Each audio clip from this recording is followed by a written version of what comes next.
this video we are talking about classification of chemical equilibrium. So there are so many chemical reactions, but most of these reactions can be classified into three based on the extent of chemical reaction. So we have three cases. In all the cases, I'm going to assume the reaction A is giving rise to B. Through a chemical process, A is undergoing a chemical reaction to give us B.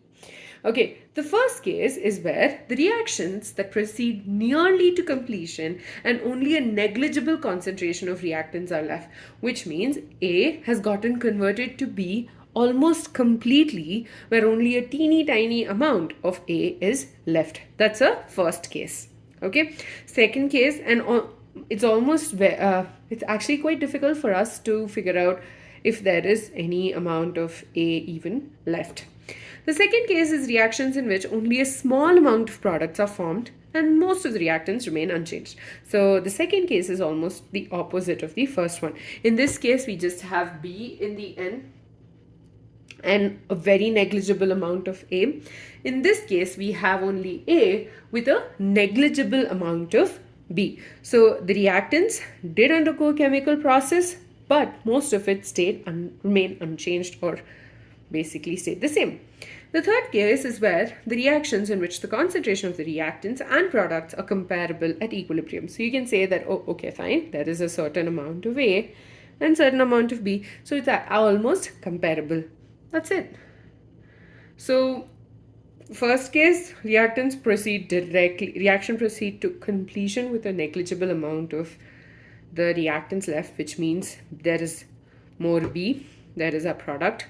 Reactions in which only a small amount of products are formed and most of the reactants remain unchanged. So in this case, you have more of A.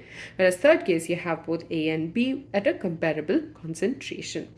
So the extent of reaction will change at equilibrium, changes with change in concentration of the reactants. Not just that, it also changes with temperature too. So basically using these conditions and modifying the conditions of pressure, temperature, and like the nature of the reactant, we can figure out ways to make sure our reactions are quite successful. And that is why it's so important for us to know equilibrium, because you want to make sure a chemical reaction is taking place without leading to the formation of just like, let's assume you wanted A to get converted to B and the conditions that you pick left more of A and no B whatsoever. Then that's a waste of time.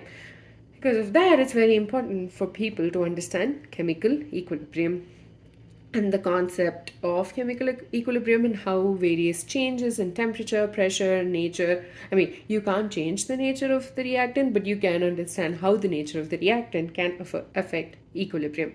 We will learn more about this in the coming videos. But first, we will start with equilibrium in physical processes.